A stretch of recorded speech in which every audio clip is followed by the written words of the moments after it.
Jamani, mkutano mmoja huko, mkutano mmoja tafadhali mje hapa. Nyote mje hapa. Mkutano mmoja tafadhali. Leo naenda kuambia kitu.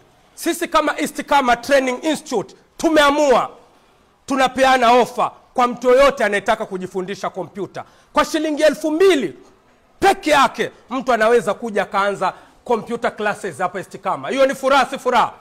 Ni furaha si furaha? Kwa hiyo kwa shilingi 2,000 peke yake mtu yoyote anaweza akaja kujifundisha kompyuta. Tuko Likoni, barabara Mchanga. Kwa hiyo mkifika majumbani mueleze kila mtu. Kwa shilingi ngapi?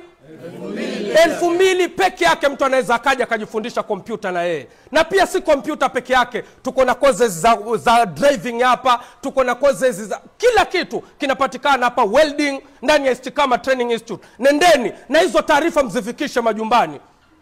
Istiqama Training Institute tunapeana ofa shilingi 2,000 tu. Unashindwaje kujifundisha kompyuta? Watu wote tunataka wazijue kompyuta. Sasa hivi maisha ni digital. Ama si digital? Digital.